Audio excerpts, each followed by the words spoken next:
자, 오늘 말씀의 제목은 성탄을 기다린 사람.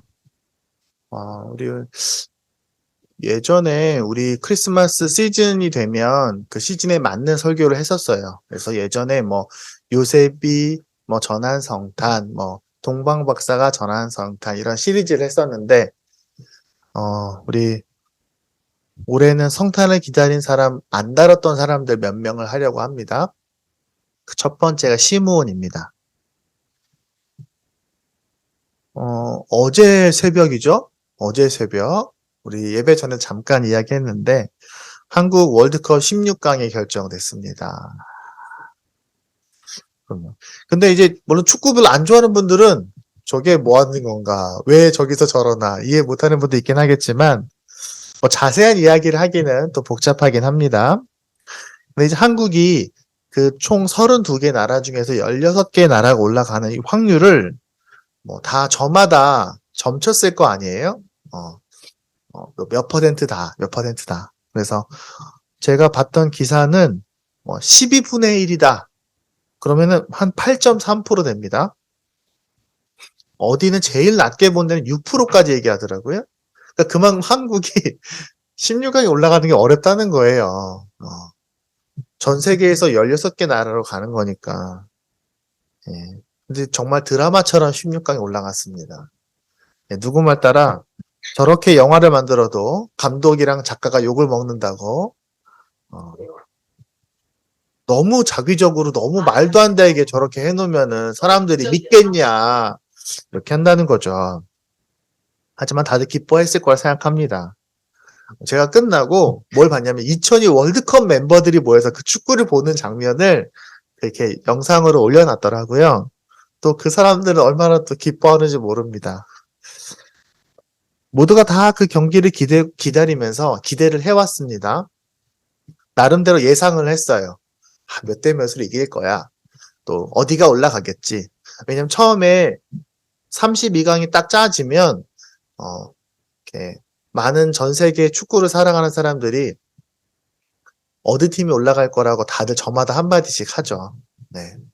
참고로 피파는 UN보다 더 많은 나라가 가입되어 있는 그런 단체입니다. 그만큼 전 세계적인 스포츠니까요. 아마 우루과이는 가나를 2대 0으로 이기고 있으면서 우리가 올라가는구나 생각했을 겁니다. 우루과이는 지금까지 단 한 번도 16강에 못한 적이 없어요. 처음으로 우리나라 때문에 16강에서 떨어졌습니다. 우리나라가 처음 한 골 먹혔을 때는 더 확신했을 겁니다. 겉봐, 우리가 올라가지. 저마다 예상했고요. 결과는 많이 달랐습니다. 예상하는 거랑 결과가 다를 때들이 그렇게 종종 있습니다. 네. 회사에서도 뭐 2대 0에 걸고 2대 1에 걸고 다들 저마다 이렇게 밥값 내기 했을 거라 생각이 듭니다. 네.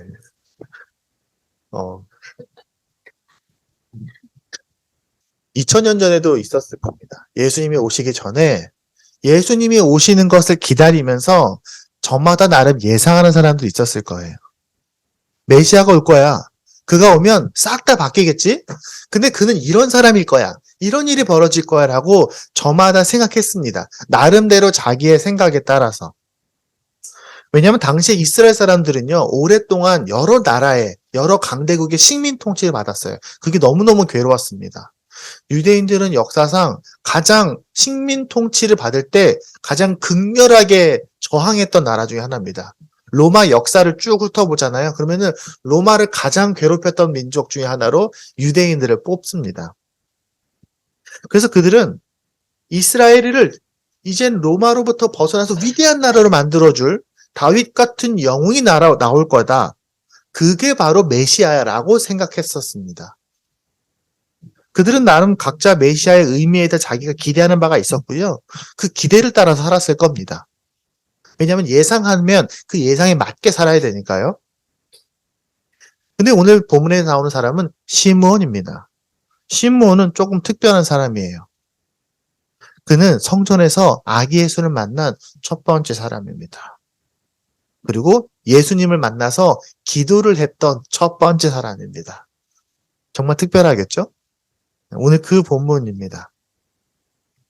자, 먼저 시므온이 누군지 좀 살펴보겠습니다. 우선은 배경을 좀 보면요. 지금 아기 예수님이 태어났을 때 요셉과 마리아가 예수님을 데리고 예루살렘에 지금 와 있어요. 어떤 상황이냐면 예수님이 베들레헴에서 태어나시잖아요. 태어나고 나서 지금 베들레헴에서 예루살렘까지는 몇 킬로 안 됩니다. 가까워요. 그래서 베들레헴에서 예루살렘에 가서 제사를 드린 겁니다. 아기가 태어나면. 왜냐하면 레위기 12장에 보면 이스라엘 사람들이 다 지키는 그런 율법들이 있을 거 아니에요. 거기 보면요. 남자아이를 출산하면요. 우선은 일주일 동안은 부정하다 이렇게 말해요.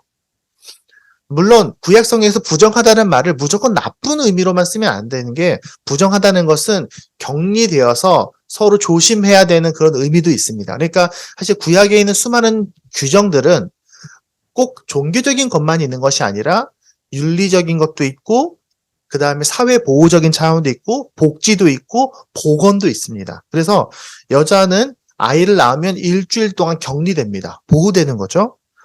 그리고 8일째 될 때 아이 할례를 합니다. 그건 이제 유대인들의 어떤 기본적인 그 규칙이니까요. 그리고 나서 33일 동안 부정하니까 또 격리되라 이렇게 말합니다. 남자아이는 33일 동안 격리를 했고요. 여자아이는 더 많이 오랫동안 격리를 했습니다. 그러니까 사실은 여성이 남자아이를 낳으면 대충 한 2달 정도는 집에서 혼자 보호되는 겁니다. 다른 여성들의 돌봄을 받으면서 보호되게 되어 있어요. 마치 우리나라가 아기 낳으면 한 100일 정도는 이렇게 어디 안 나가고 아이하고 보호가 되는 것처럼 이스라엘도 아주 오랫동안 이런 전통이 있었습니다. 사실은 그런 점에서는 굉장히 이런 그 복지에 대한 것과 이어져 있는 겁니다. 율법들은 그래요. 그리고 나면 첫 아들인 경우에는요, 예루살렘에 가서 제사를 드려야 됩니다. 첫 아들인 경우에는. 근데 이제 어떤 사람들은 좋은 걸로 제사를 드리겠지만 가난한 사람들은 비둘기로 제사를 드리기도 합니다. 그래서 오늘 성경에 보면요, 예수님은 비둘기로 제사를 드렸다 이렇게 얘기합니다. 비둘기 한 마리로 제사를 드립니다. 그리고 나서 예수님도 당연히 그래서 그 율법에 따라서 와서 예배를 드렸을 때 그 아기 예수님이 들어오는 걸 보고 어떤 한 할아버지가 반갑게 가서 그 아이를 덥석 안습니다. 그리고 나서 갑자기 기도를 하기 시작합니다. 그는 바로 시므온입니다. 예수님을 위해서 쳤던 첫 번째 기도문이에요. 그러니까 아기 예수님을 만나서 했던, 예수님을 안고 한 첫 번째 기도문. 근데 시므온이 제사장이냐 누구냐 그건 잘 모르겠어요. 왜냐하면 성경에 정확하게 안 나와요. 어떤 사람인지 모르겠습니다.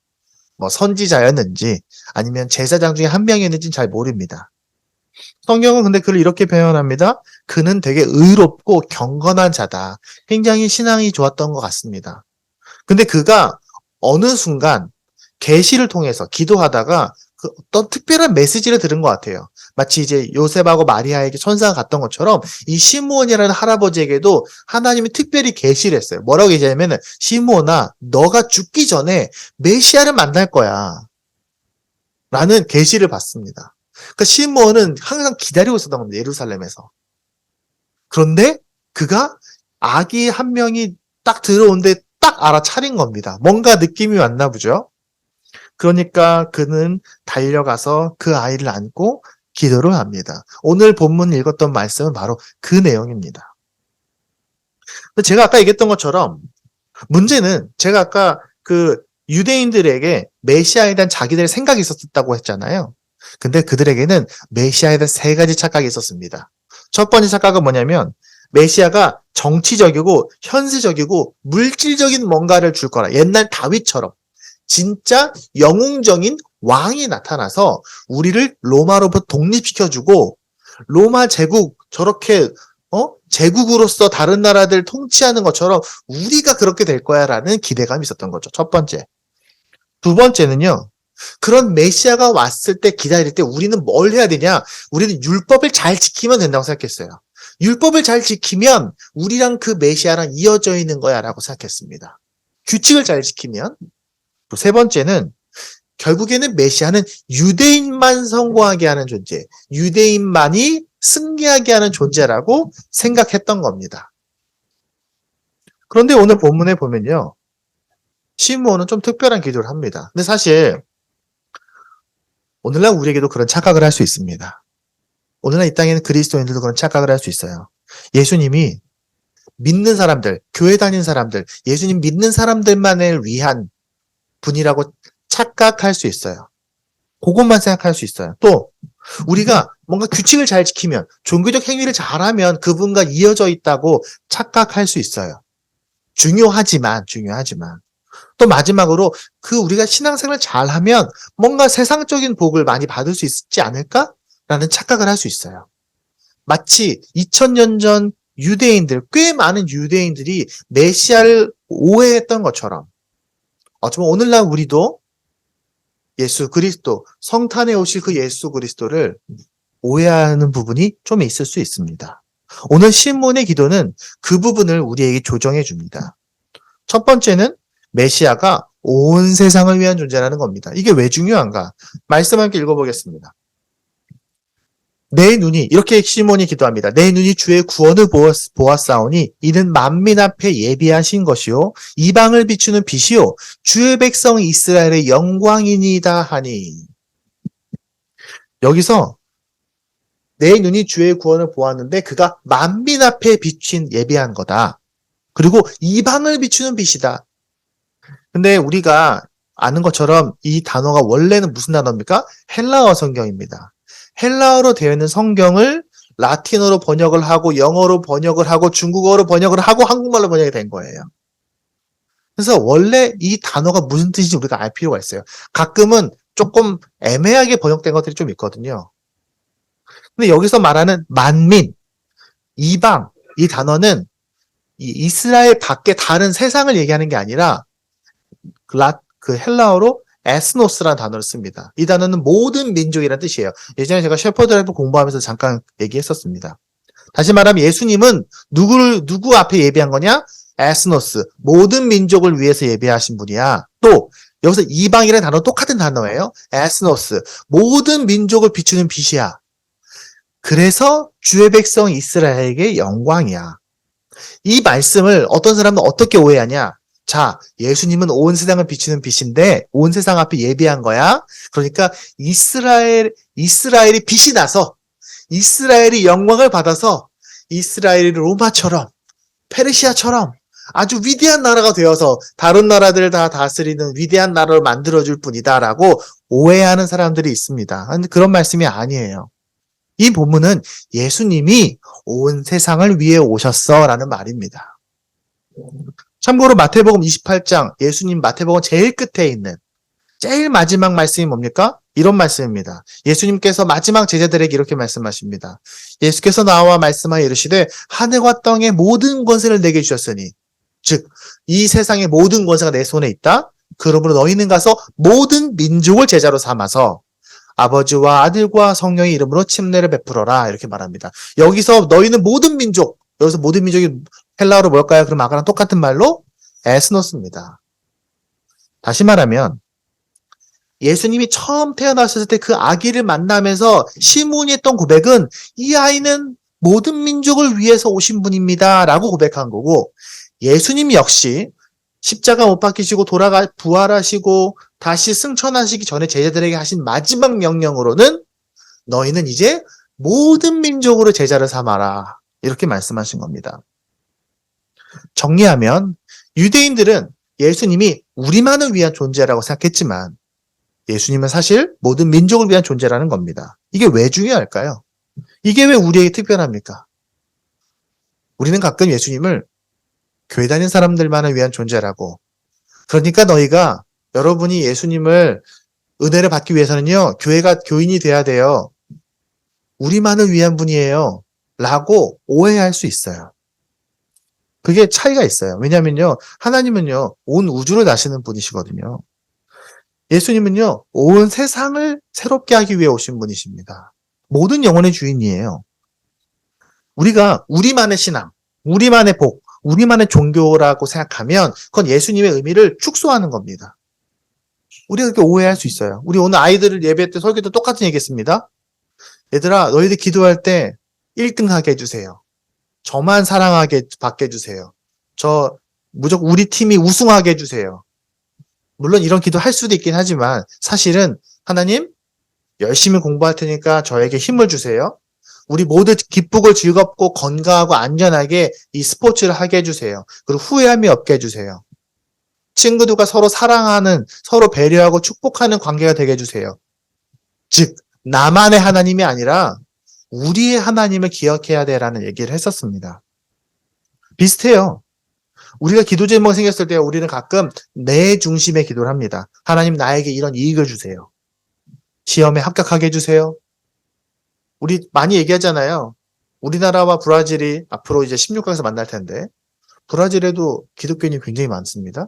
물론 거기는 천주교인도 많지만 똑같이 기도하겠죠. 하나님 이기게 해주세요. 그럼 하나님 되게 갈등하시겠죠. 누가 더 세게 기도하나? 누가 더 많이 기도하나?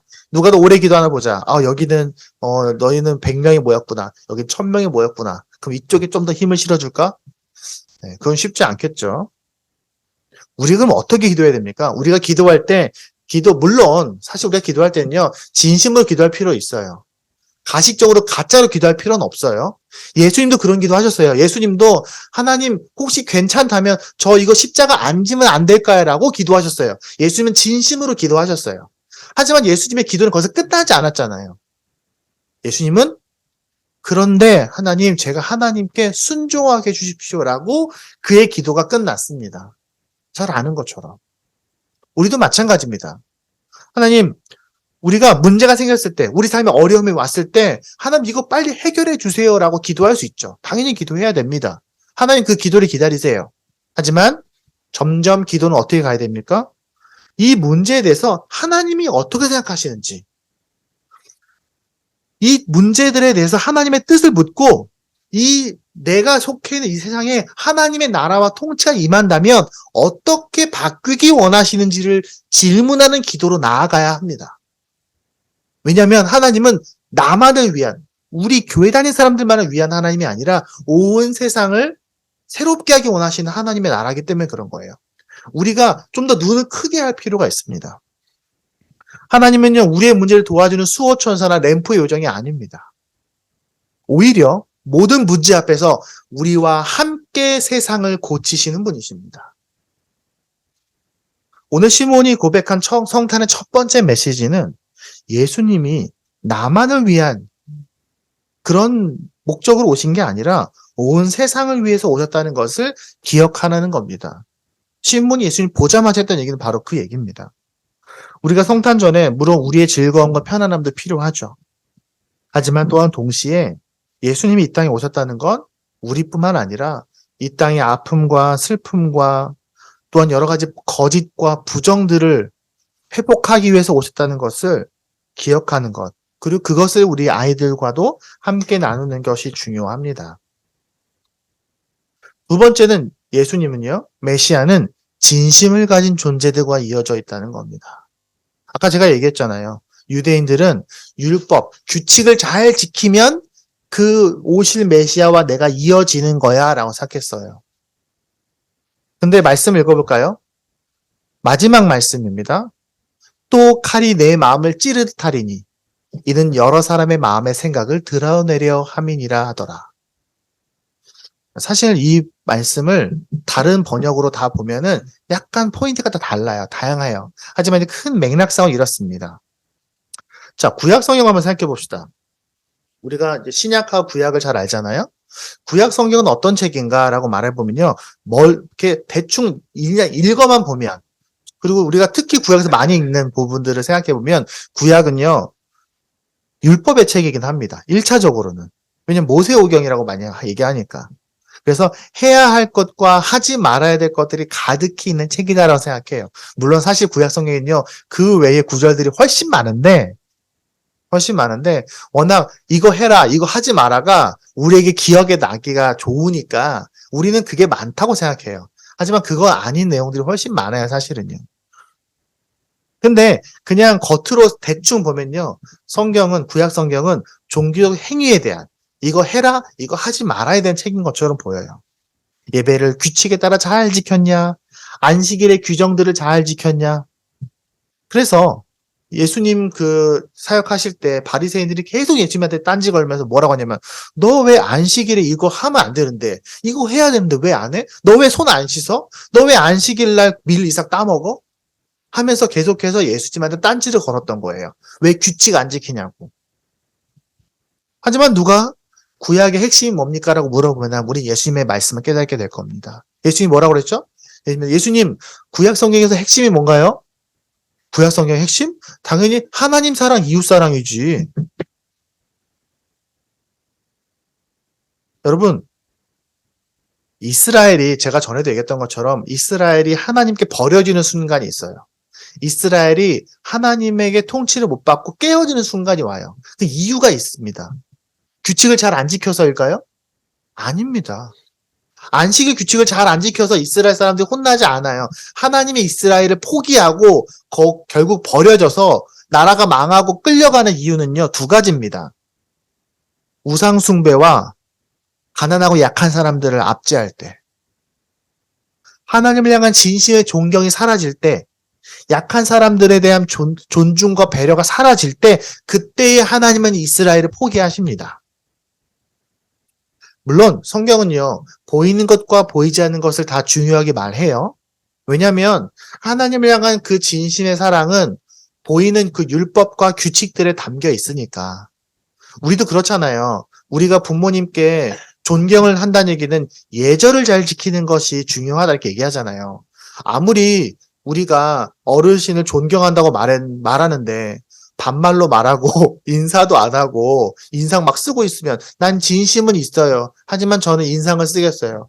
저는 진심은 있어요. 하지만 나는 반말할 거예요. 인사도 안 할 거예요. 이렇게 하면 안 되겠죠. 하지만 결국 그런 확인은 뭘로 해야 되냐? 1차적으로는 율법일 수 있겠지만 마지막에 남는 건 진심이라는 겁니다.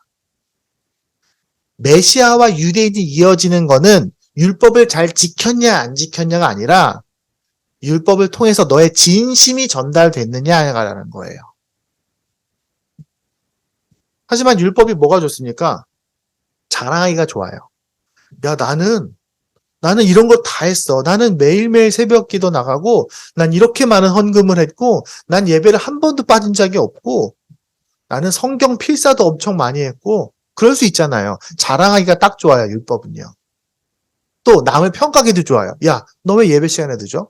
야, 너 왜 이거 안 해? 야, 너 왜 왜 이런 거 해? 근데 오늘 본문은 말합니다. 하나님 우리에게 결국 하는 질문은 뭐냐면, 넌 진심이 뭐냐라는 거예요. 넌 나를 향한 진심이 뭐냐? 너 서로를 향한 진심이 뭐냐? 너가 너의 배우자를 향한, 너가 너의 자녀를 향한, 너가 같이 일하는 사람들을 향한, 그리고 나를 향한 진심이 뭐냐? 나는 너에게 속지 않아. 너 나 속일 수 없어. 너 아무리 겉으로 잘 포장하고 아주 꼼꼼하게 잘 숨겨놔도 나는 너를 절대로 오해하지 않아. 내가 좀 잘 못해도 진심이 있다는 거 하나님 다 알아보십니다. 하지만 내가 아무리 겉으로 잘해도 진심이 없다는 것도 다 알아보십니다. 시몬이 오늘 고백한 두 번째 얘기는 하나님은 결국 너에게 화려한 크리스마스 파티나 이런 것도 중요하지만 정말 중요한 건 너의 진심이야. 나는 그 진심을 찾을 거야. 하나님은 결국 우리에게 진심을 물으십니다. 그 진심을 감출 수가 없어요. 그래서 이렇게 말하는 겁니다.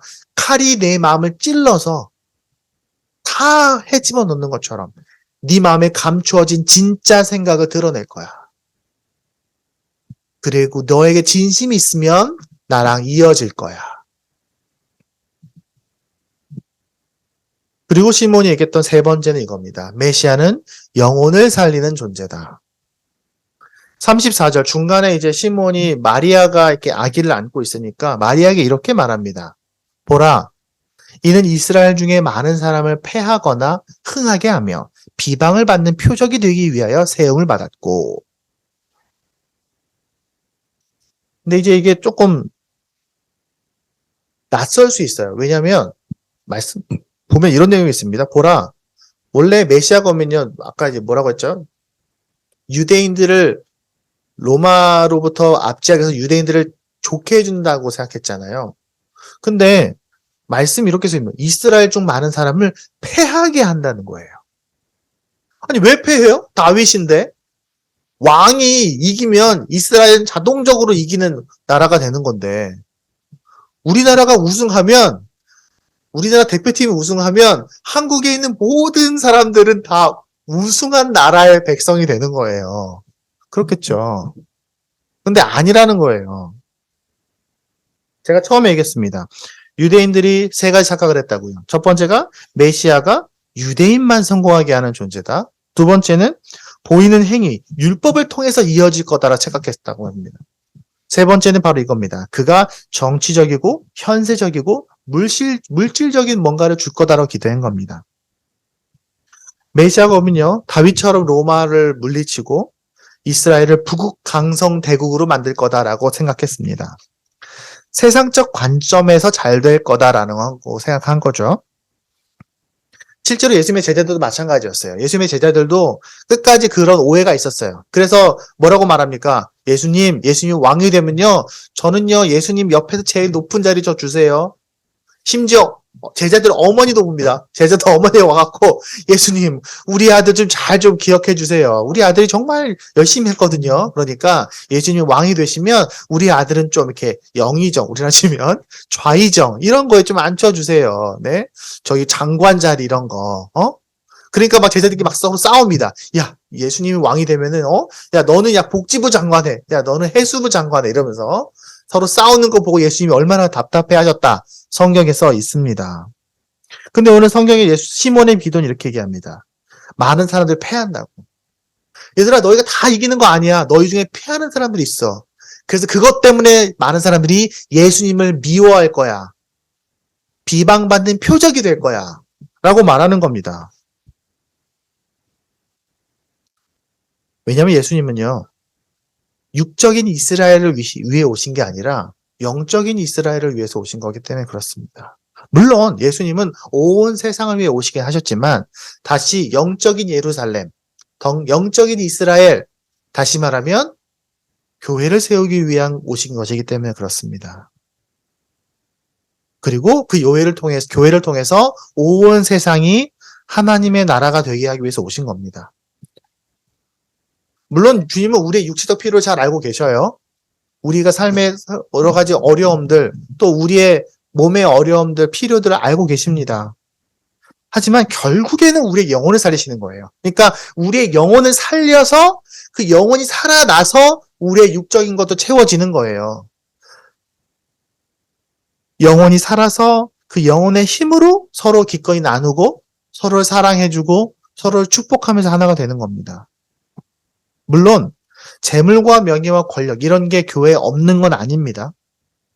하지만 하나님 나라는요, 일부만 누리는 건 없어요. 여러분 잘 생각해 보세요. 세상의 재물과 명예와 권력은요, 모두가 다 누릴 수 없어요.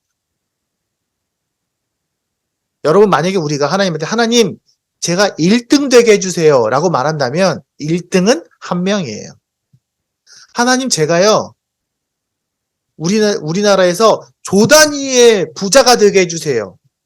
그러면 우리나라에서 누군가 한 사람이 조 단위의 부자가 된다면 누군가는 자신의 소유를 그 사람에게 빼앗기게 될 수밖에 없어요. 모두가 조 단위의 부자가 되는 일은 없습니다. 저기 짐바브웨처럼 어마어마한 인플레이가 돼서 1조 내고 사탕 하나 사 먹는 게 아니면 누군가는 빼앗기게 되어 있어요. 모두가 평등할 수 없다고요. 누군가는 존중받지 못해요. 주님, 제가 제일 높은 자리에 올라가고 싶습니다. 라고 말한다면 물론 하나님이 누군가를 높여주실 수는 있겠지만 필요에 따라서. 하지만 누군가가 높아진다면 누군가는 그 밑에서 그 앞자리를 받아야 됩니다. 그건 하나님의 나라가 아니에요.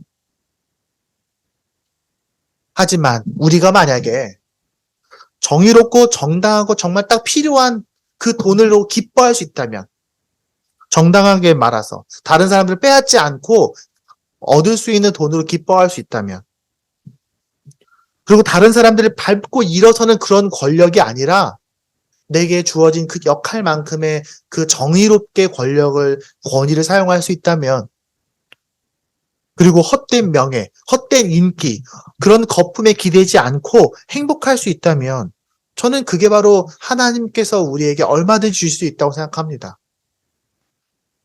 왜냐하면 우리의 영혼이 살아나면요, 그게 가능하거든요. 말씀을 맺겠습니다. 사실 이제 성탄이 좀 재미가 없어졌어요. 더구나 우리나라는 이제 좀 코로나가 지나면서 약간 성탄절이 좀 시시해졌어요. 사람들이 성탄절에도 별로 관심이 없고요. 심지어 올해는 가장 나쁜 케이스죠. 성탄절이 주일이에요. 일요일이에요. 그래서 사람들이 얘기하죠. 올해는 크리스마스 따윈 없어. 단지 마지막 일요일이 있을 뿐이지. 라고 말하는 거예요. 참고로 제가 얘기하지만 전 세계에서 성탄절날 공휴일인 나라가 몇 개 없습니다. 그렇게 많지 않아요. 네. 사람들도 이제 알기 시작했어요. 뭘 알았냐? 그냥 크리스마스가 성탄절이 그냥 무조건적인 우리에게 재미와 즐겁게 하고 만족함을 주는 게 아니라는 것을 사람들도 알아요, 이제. 교회에 대한 부정적인 마음들이 커져갈수록 성탄절도 이제 별로 흥미롭게 재미없게 되는 나라가 되었어요. 미국이나 다른 나라 유럽들은 그래도 기독교 교회에 대한 이미지가 나쁘진 않아요. 하지만 그 나라에서 교회의 이미지가 나쁘면 나쁠수록 당연히 성탄절이나 크리스마스의 의미도 줄어들 수밖에 없습니다.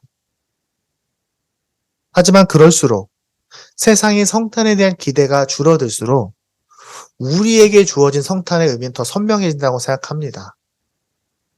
그래서 어떤 목사님은요, 성탄절 공휴일 하지 말아야 한다고 주장하는 분도 계세요. 저는 일리가 있다고 생각합니다. 네. 시몬의 기도는요, 바로 우리에게 그런 것들을 드러냅니다. 시몬의 기도는요, 성탄이 온 세상을 향한 하나님의 꿈이라고 말합니다. 그리고 우리의 진심이 중요하다고, 하나님은 그걸 알아보는 분이시라고 고백합니다. 그리고 그는 결국 우리의 영혼을 살리실 거라고. 그래서 우리 모두를 행복하게 하실 수 있다고. 그리고 그렇게 하려고 하는 우리들에게 잘하고 있다고. 그래, 그렇게 잘하고 있다. 그렇게 하는 게 맞아. 라고 우리를 격려하고 응원하신다고 믿습니다. 우리가 그것을 기억하고 그것을 갖고 가기 위해 노력한다면 하나님이 우리를 지지하실 거라 생각합니다. 그러므로 여러분, 더욱 기쁨과 소망으로 성탄을 준비합시다. 화려하지 않을 수 있지만 그래도 정말 서로를 향한 진심과 사랑하는 마음으로 하나씩 하나씩 우리의 준비해 봅시다. 착각과 오해 속에서 성탄을 맞이했던 그 이스라엘에게 시므온의 기도가 뜻밖의 선언이었다면 오늘날 이 착각과 오해와 혹은 무관심 속에 있는 이 세상 속에서 진짜 성탄을 잘 가꾸어가는 우리가 되면 좋겠습니다. 함께 기도하겠습니다. 기도할 때에 하나님, 사실 우리는 아직도 예수님이 언제 태어나셨는지를 몰라요. 12월 25일은 약속한 겁니다. 왜냐하면 사실 초대교회는 성탄절이 없었습니다. 사실 그들에겐 성탄절이 지켜야 할 절기라고 생각하지 않았어요. 사실은요. 나중에 지키고 싶으니까 약속한 겁니다. 왜냐하면 성탄은 어떤 날이 아니라 모두가 각 사람의 마음속에 예수 그리스도 찾아오시는 바로 그 시점이 성탄이기 때문에 그래요. 그러므로 우리는 올해 12월 25일 성탄을 준비하면서 이날은 예수님의 생일이야가 아니라 물론 그런 의미도 문화적으로 있을 수 있지만 나에게는 하나님이 어떠한 성탄으로 오셨는가를 묵상하는 그래 주님이 이렇게 나에게 오셨었지라고 생각하는 그런 날이어야 합니다. 그리고 우리 아이들에게도 예수님이 그렇게 찾아가시기 원합니다. 부모 손을 잡고 교회에 오는 것이 아니라 정말 내 삶의 주인이신 그분을 찾아오는 마치 멀리서 별을 따라온 동방박사들처럼 천사들의 그러한 메시지를 따라서 마구간을 방문했던 목자들처럼 이제 우리 아이들에게도 그 진짜 성탄이 정말 살아있는 성탄이 교회에 와서 느끼는 것이 아니라 정말 그 삶에서 진심으로 온 세상을 향한 그 예수 그리스도의 놀라우심을 온 삶으로 체험하는 그런 성탄이 우리 행복한 교회에 가득하기를 소망하는 마음으로 우리의 올해의 성탄이 되기를 기도합시다. 함께 캐롤을 준비하고 함께 음식을 준비하고 함께 그 순서를 준비할 때마다 오 주님, 내 삶에 매일매일 그 성탄이 선명하기를 원합니다. 그리고 우리 아이들에게도 주님 꼭 찾아가셔서 그 마음에 성탄으로 시작하여 주시옵소서. 함께 우리 서로 축복하기 원합니다. 그리고 함께 기도할 때에 특별히 우리 지난주에 우리 마니또를 우리 선택했었죠. 예수님께서 각 사람에게 그렇게 특별하게 오셨던 것처럼 오늘은 함께 우리가 그 영혼을 위해서 기도합시다. 하나님, 그 영혼의 마음 가운데에도 더욱더 찬란하게 빛나는 선명하게 시작되는 성탄이 되기 원합니다. 우리 그 한 사람을 위해서 또한 기도하기 원합니다. 함께 기도하겠습니다.